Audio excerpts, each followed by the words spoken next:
What's going on, y'all? Welcome back to the Push the Tempo podcast. It's your boy Aray here, and I'm with my guy Kyle. So, in today's episode, we're going to be talking about some of the things that we're worried about. It's a brand new segment, and Kyle will kind of go into that. So, Kyle, you want to take it over for here? Yeah, so today we got a segment that we're gonna go through. We're gonna call it "How Worried Are You?" On a scale from 1 to 5, and I'll explain each of those rankings. We're gonna just discuss four teams and how they've started out, and just our level of concern with their play so far.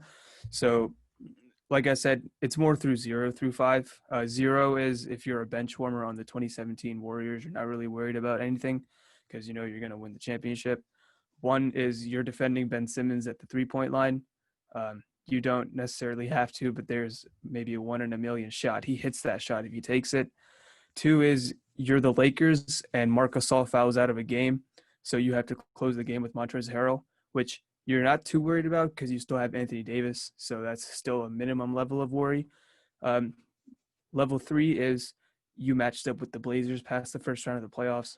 All depends on how their two small guards are playing. 4 is you are in a game 6 versus the Warriors, meaning you have to play against game 6 Klay Thompson. And then level 5, which is the number 1 worry, is the Clippers have a 3-1 lead and you're a part of that team. So the first topic that we're going to talk about in the How Worried Are You segment is the Atlanta Hawks. So the news just came out, I believe it was today or yesterday, that John Collins, he was unhappy with Trae Young regarding how the offense is being handled in Atlanta. He's saying that he's unhappy with the early shots that are happening in the shot clock that freezes out a lot of players. The report came from Sam Amick of The Athletic and Chris Kirschner. I hope I said that correctly. If I didn't, forgive me. Collins said that he wants the team to get into more offensive sets quickly, and rather than throwing up early shot clock attempts that freeze out players, he wants to have more ball movement involved and more of a flow to the offense. So what do you think about this whole situation going on in Atlanta? And what's your level of Well, concern? all right. So, if I was John Collins, my level of concern would be around a 4. Just because, all right, so he didn't get that contract extension, and he was probably looking to kind of bet on himself, kind of the way that Brandon Ingram did, when he didn't get the contract extension when he was with the Pelicans that 1 year, and then Brandon Ingram went off, and he kind of basically got the most improved player, and then he got a huge contract. So Collins was probably betting on himself, and he probably figured that he'd play super well and get that huge contract, and it's probably why he never got to work out that contract extension. So usually when a player's in that state of mind and things aren't going too well, like things are going so bad for the Hawks, I believe they have a positive record, or they're 4-4 right now, so it's not bad at all, but it's not good at all either. So Collins hasn't been playing extremely well. So sometimes when things like that happen to a player that's always been a good player or one of the best players on the team, they kind of look for excuses. So if I was John Collins, I probably would think in the back of my mind, like, oh shit, I'm about to get traded right now, or this is gonna happen. Because they did draft another a rookie center. So we all know that John Collins isn't the best defender at all. I mean, that's just something that he kind of has to worry about. But if I was a Hawks organization, I would be probably closer to a 2, I would say, just because you know that John Collins, like he's making some valid points. I mean, if it's not going down that toxicity route, but like this is just something that the Hawks need to work out as a team. I don't think it's something that's going to carry out and become a toxic environment for the whole team. If Collins doesn't end up working out for that team, they have that new rookie center. I don't remember his name off the top of my head, but Onyeka Okongwu. yeah, He was a sixth Onyeke. pick. Yeah, and he's supposed to be a really good defender. So that's one thing that John Collins can't do himself. So if like if I were the Hawks and if I were their fans, I wouldn't be too worried at all. And I mean, Trae Young has been off to a kind of a slow start compared to last season.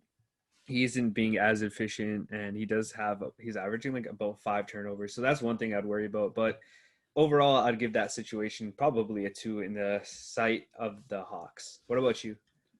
Um, so in terms of the Atlanta Hawks, I would agree with you. I would put that at a 2, which one second, I have to bring up the scale again.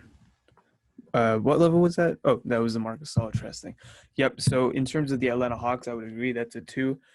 Um, See, I kind of sort of agree with John Collins on this. Last year, if you look at the Atlanta Hawks roster, they when Trae Young would leave the court, their offense would tank because Evan Turner, who's out of the league now, was playing a lot of backup point guard for them. They still had 75-year-old Vince Carter on the team, and he was playing like legitimate minutes for them. And as well as John Collins ended up getting suspended for 25 games last year. So this year they definitely they improved their roster. They put multiple ball handlers such as a Bojan Bogdanovic next to Trae Young and Rajon Rondo as well.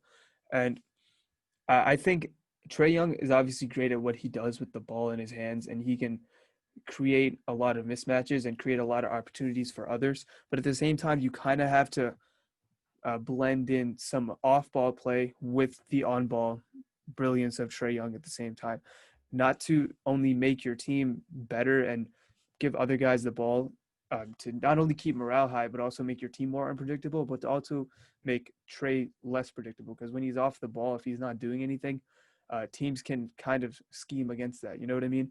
So, but in terms of John Collins, you're definitely right. You got to remember they also traded for Clint Capella last year, and now he's playing. He's looked pretty solid for them. And as you mentioned, they drafted Onyeka Okongwu, so there's a chance that he could be traded, and that's the reason that they didn't give him this huge extension. So in terms of the Atlanta Hawks, I would give that a 2, but in John Collins, I would say that's a 3 on the level of concern for John Collins. So do you want to take it away with the next one? No, that those are pretty fair points. So yeah, let's go on to the next one. This is all you. So the next one we're going to talk about then is the Denver Nuggets. They've got on to a little bit of a slow start this year as compared to last year. The last night they played versus the Dallas Mavericks in a game that I watched, and that game came down to the wire. I thought so what happened in that fourth quarter was that Maxi Kleber hit like 4 threes. He hit like the lead taking three with like a second left. And I don't know, it might just be me, but I watched Nikola Jokic, and this guy, he just always somehow hits a crazy shot at the end of a game. And that's exactly what he did in the end of regulation, hit a 2-point jump shot and got the Nuggets to into overtime where they ended up losing to the Mavericks, where Luka Doncic had a great overtime. I don't think this is any. I don't think this is a problem because in Nikola Jokic, he's been awesome so far this year. If they had like an above 500 record, if they were like a top 3, top 4 team in the Western Conference, I would say he's the MVP right now as it stands. But that's just not the case currently. They're second in the league in offense per Basketball Reference, offensive rating of 115.6, but their defensive rating is 115.6, which is 29th out of 30th. So they're not defending well. What is your level of concern with the Denver Nuggets, and what do you think their biggest problem is? I would give honestly, I'm not worried about them at all. I'd probably have to get them a 1, just because I mean this is a team that we know can play super hard. They can play well together. They have chemistry. Jamal Murray, Gary Harris, Nikola Jokic, like these players can all play together. The reason why I think they're off to a slow start is, I mean, they kind of had a shorter offseason than most of the other teams do, and that's not really much of an excuse. But I just feel like when you got players like Jamal Murray that just had an incredible bubble, like a bubble run, I guess you can call it, and then he just kind of has to, shift and refocus. It's probably hard on him. Another thing that I'm kind of worried about is, Jeremy Grant is not on that team, and he wasn't putting up crazy numbers or anything like that, but he was really like a low key kind of glue guy that would be able to defend, and he was kind of a switchy wing that could pretty much defend anyone from the guard all the way up into the like pretty much the almost all the backcourt, right? So he was a good defender. He could knock down shots consistently. So that's just one player I feel like they're missing. And on top of that, Michael Porter Jr. kind of has to step up his game in order to fill that role that Jeremy Grant had, but they're not the same exact player at all. So that kind of makes it hard. And on top of that, of course, Michael Porter Jr. hasn't been playing because of the viruses, protocols, and everything that goes with that. He So has to quarantine an extra 10 days. Yeah, exactly. Yeah, I feel bad for whoever has him in fantasy.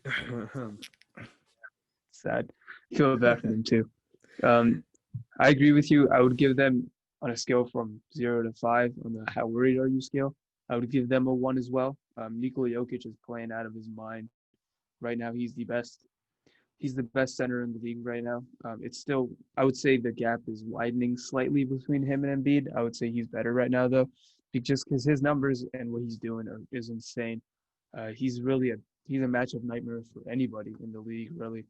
Um, Jamal Murray just has to be more consistent. Really, he has to not just put up 30 one night and then the next night have like 18 or 19 and not really do much.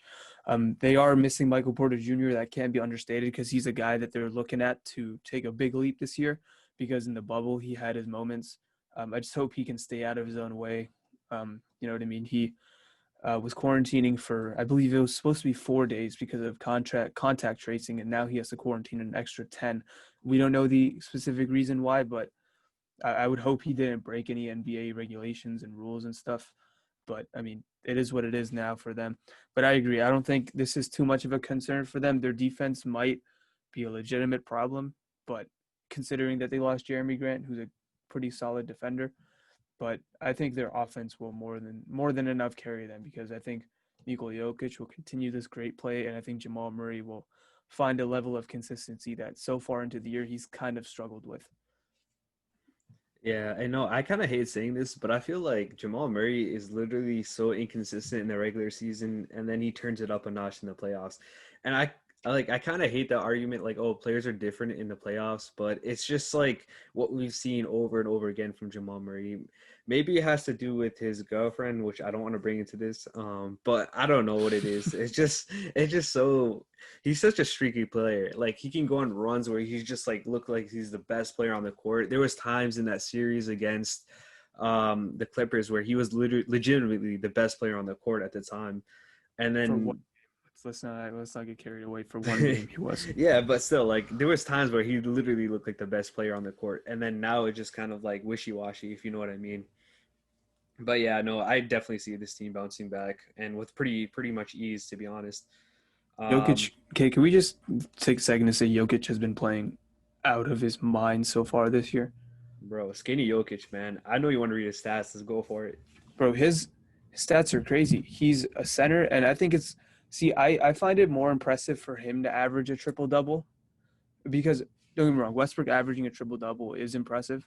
It is. But for a center to average almost 11 assists, right now he's averaging 25.9 points, 11 and a half rebounds, and 10.9 assists. It's more impressive for him to average 10.9 assists than it was for Westbrook to average 10 or 11 rebounds because his centers, Westbrook centers, would box out for him, which would help him get uncontested defensive rebounds. But there's no way that Jokic is getting uncontested assists. You know what I mean?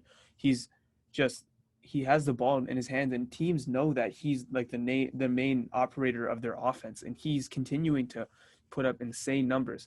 And this is a season that I think a lot of people have talked about it that with a prolonged off season, sometimes players are inclined to not really work out and stuff like that. But this year they didn't really have that time because it was a 2 month turnaround from the end of the NBA finals to the start of the regular season. So that could definitely be a reason. But anything that it is, because remember last year, Jokic came in a little. He came in a little. I don't want to say fat, but he came in a little out of shape, and it took him a little bit to get back into the groove of things and play at his normal elite level. This year, he just hit the ground running and he's just doing his thing. So, with that said, do you want to move on to the next topic then? Yeah, let's go for it. You can start us off. All right. So, the next team or the next how concerned are you topic that we're going to talk about is the Sacramento Kings. Um, so, the Kings are a team that, remember when we talked about those Chicago Bulls last week?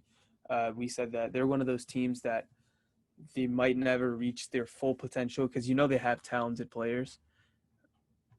So with the Sacramento Kings, I kind of feel like that can also be talked about because they have De'Aaron Fox, who I've always been a fan of. He's a good player. They have Marvin Bagley, who they spent the second pick on, and they famously passed up on Luka Doncic. And then they have Buddy Hield. They have Tyrese Halliburton, who's looked awesome. By the way, in that game versus the Bulls that they won, I think he scored like 15 points in the fourth quarter and hit a game taking the lead taking shot in the final seconds. But all that being said, currently they are 4-4, which not bad. I mean, that's pretty good. But that's not really what we're going to talk about today with them. Um, so recently, I believe it was a couple of days ago, Marvin Bagley's dad came out and said he tweeted at Sacramento Kings, please trade Marvin Bagley the third ASAP. Love Coach Bagley, which Marvin Bagley's dad is a basketball coach. So replying to that, De'Aaron Fox's dad replied to somebody saying, yeah, trade him, meaning trade Marvin Bagley. So I just want to know what your opinion is and what your level of concern for the Sacramento Kings is. So in terms of this specific event, I guess we can call it an event. I would give it like probably like a three, but in terms of the Kings, I would give them about a four, just because like you said, this team is a team that might never reach their full potential. They have a team full of young players like Harrison Barnes, De'Aaron Fox, and the list goes on and on. But there's like a certain level of immaturity that comes with the younger players, and of course their parents want to get involved. And it's kind of weird to say that, but I mean we've seen it with some other players. And rest in peace. But if you remember, Karl Anthony Towns, his mom kind of got into it and beat a little bit. So parents are definitely a factor in the NBA, especially the modern NBA. But I don't really think that they have much of a say or a do or whatever it is on these players.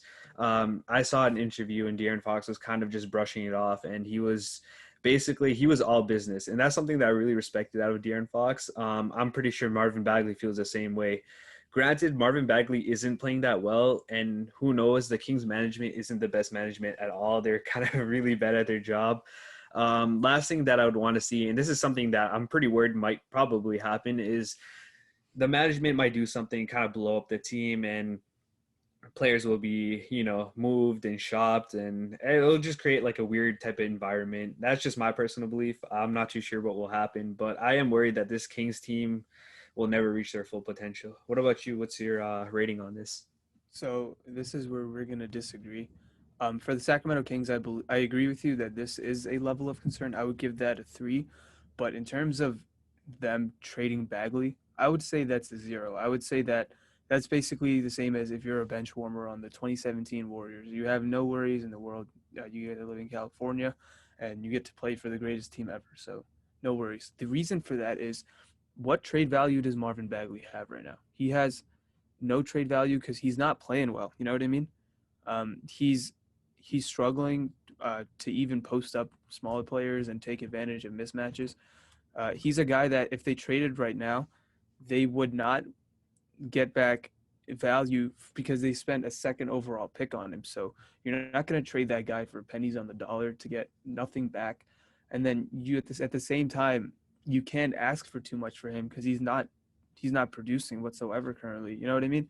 So you're definitely right that this is a cause for concern for the Sacramento Kings, and I hope they handle this internally. And I hope players' dads stop talking about them on social media and whatever. Just dude, they're your children, but they're not kids. These guys are 21, 22, 23, however old De'Aaron Fox is. They're all men now, and you got to let them handle their business. You know what I mean? So that's just my opinion. I think that for the Kings, it's something that they should handle internally. But for Marvin Bagley and his status in the team, because they can't trade him because they're not going to get anything good, and they can't ask for nothing. They can't trade him for nothing because they invested such a high pick on him. So with that said, do you want to move on to the next topic? Yeah, before we move on, we should make a wager on this. I don't know. We'll work out the terms and conditions later, but I have a feeling that he's gonna get traded or shopped at the very least. And you think that he has a zero level of concern, right? No, you see, I definitely think that he could get traded. That's a good point. But what would they get back for him? Because he's not producing, and But the reason why I have it so high is just because it's the Kings management. You got to remember some of the dumb things that they did. Remember Bogdanovich versus Heald. You got to remember all those things. yeah, I guess that's fair. I mean, yeah, that Heald and Bogdanovich thing doesn't make any sense to me. But hey, it is what it is. So with that said, do you want to move on to the final team that we're going to be discussing for the Yeah, let's go for level it. of Yeah. concern scale? All right, so the final team then is going to be the Minnesota Timberwolves. The Timberwolves started off the season 2-0, and they were turning heads like, oh, are the Timberwolves finally going to be good? They tweeted out last year when they were like 7-4, it's like um, the capitalized letters, lowercase letters, uh, mocking. I shouldn't say font, but mockingly saying the Timberwolves are going to be bad, and they proceeded to be one of the worst teams in the league last year. Um, since them starting 2-0, in that second game they lost Karl Anthony Towns to a wrist injury, and report came out today that there's a chance he might play tomorrow, which is good news. They have lost 6 straight games. They lost to the Lakers, the Clippers, the Washington Wizards, the Denver Nuggets twice, and the Portland Trailblazers. So I think all those teams have a very good chance to, at the very least, be in the playoffs. The Wizards, with the way they're playing, and if they turn it around, they have a chance to be a solid playoff team. But I just wanna see what your level of concern is with the Wizards, not the Wizards, sorry, the Timberwolves, and if this is already a lost season for them. What's your level of concern? Well, I would have to give them a 4. And this just sucks just because I kind of like a lot of the players on that team. They're a nice young team, and I thought that they had potential, especially the way they came out. But you got to remember, this is the same thing kind of happened last year as well. They started off really hot and they kind of just fell off. In terms of how the team will do for the future, I mean, having Cat back, I feel like he's just gonna go off and he's gonna play super well. Like you got to remember his backstory and like of things that happened before the season. So I thought that had to do with kind of how this team was coming into the season, that they were going to be different and that they were going to actually play super well. But the West is super competitive. So it's not like I didn't see them losing a ton of games. So in that aspect, I'm not like entirely worried just because I kind of saw this coming. But I do think it is kind of a lost season. So they're kind of similar to the Nuggets in the sense that their team relies heavily on their offense than it does on their defense. So the reason why the Nuggets can succeed so high is because their offensive capabilities are so much higher. With Cat back on the floor, I feel like this will help out the team a little bit more. Currently, they're shooting. They're the 29th team in terms of 3-point percentage, which just means that they're not shooting the ball at an efficient rate. So we kind of need guys like D'Lo and Beasley to just kind of step it up. I mean, D'Lo has been shooting pretty well, but it's kind of the rest of the team. You know what I mean? But the thing that's has me worried the most on that team is actually Ricky Rubio. Slicky Ricky hasn't been playing like he has in the previous season. So I guess to be honest, I don't see him like having like another good year. But I'm gonna have to say this is kind of a lost season. So I'm gonna have to give them a 4. You make some good points. For me, I think, and the only reason that I would also give them, I think I'm gonna give them a 3. I'm gonna give them a 3 because um, the only reason I'm saying that, and it could be higher, you definitely make some good points, is the Western Conference is just so competitive this year. You know what I mean? There's, I think you could legitimately make the case 14 teams that are actively trying to make the playoffs this year, with the with the exclusion of the Oklahoma City Thunder because they have like 50 draft picks for the next 5 years. So they're, I don't want to say they're actively tanking, but they're not looking to be good. Um, so the Western Conference this year is just so stacked, and you just saw it with the Grizzlies. They still don't have Jaren Jackson Jr. and they just lost John Morant. I don't want to say that's a death nail in their coffin because Ja is looking to come back soon, hopefully, but they're just not. At the same time, if you just even miss that many games, like Towns is already out 6, and if he misses tomorrow, that's 7th. And I think you can make the case that that's 7th straight loss for them. And even with Towns, when he comes back, they're probably going to be, let's say, slightly above 500. And if that's the case, is that good enough to get in the playoffs or even make the play-in tournament? It's difficult to say for them. Um, but no, you're definitely right. I root for Towns, man, after what he went through, not only in the off season, but Mac Miller was one of his close friends who passed away. He lost a bunch of family members, which is awful, and it should really make people take like everything that's going on seriously. Um, yeah, I definitely think that this could be a lost season for them. You definitely make some good points. Oh, by the way, D'Angelo Russell, I know he puts up numbers, but he might be this year the worst defender in the NBA. Like the worst. He's that bad. All right, that's Yeah, really all I I had to mean, say. I don't know. I mean, yeah, but it's not. And not every player is going to be a good defender. I feel like he kind of makes up for it on the offensive end, but that's a thing for another topic. But I just feel like if in order for the Timberwolves to kind of succeed, they just got to have a super good offensive game. Because let's be honest, none of the players on that team are like good defenders at all. And I mean, it's not like it's not like they're going to get better at defense at the end of the season. You know what I mean? But yeah, so with that, you want to move on to the next topic? Yeah, for sure. What do you think we were talking about? All right, so the last topic is, do you believe that the season has any chances of being canceled or postponed or pretty much anything happening to it? I don't know, man. That's a tough question to ask, and it's a difficult one to answer because you just saw with the NFL that they they didn't care how many players or coaches or whatever on a specific team got sick or got COVID. They would just continue on the season. You saw that with the Denver Broncos when their entire quarterback room got COVID, and then uh, they ended up just playing a game without a quarterback. They put in a guy who I believe was playing wide receiver, who played quarterback in like college or high school. Um, the Browns, they just lost their head coach. He's not going to be able to coach in their playoff game versus the Steelers, and the NFL's not. They're not postponing it or anything.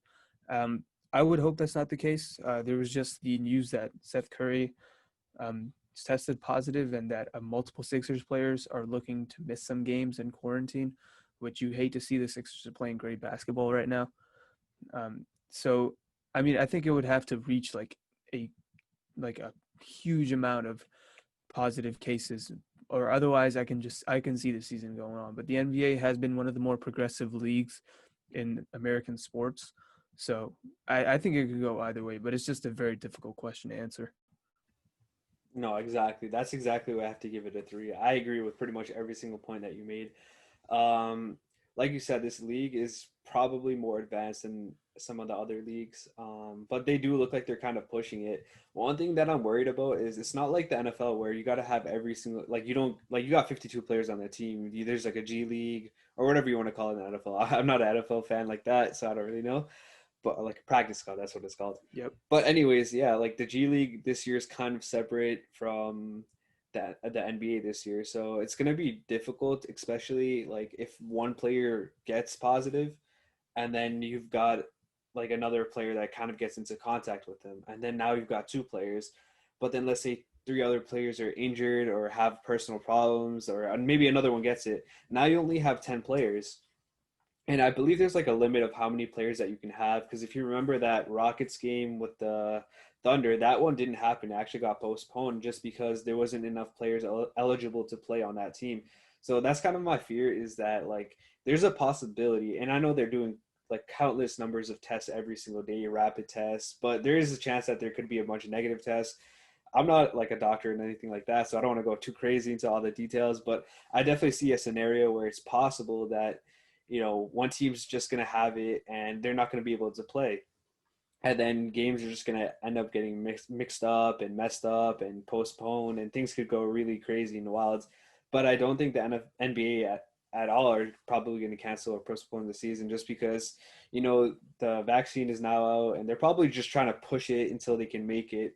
I do like that bubble that they had. I mean, everything was pretty much flawless there except for the players. They were probably living like hell over there, but I mean, I don't think that they're going to do anything like that. And I think the NBA season is just going to resume. Yeah.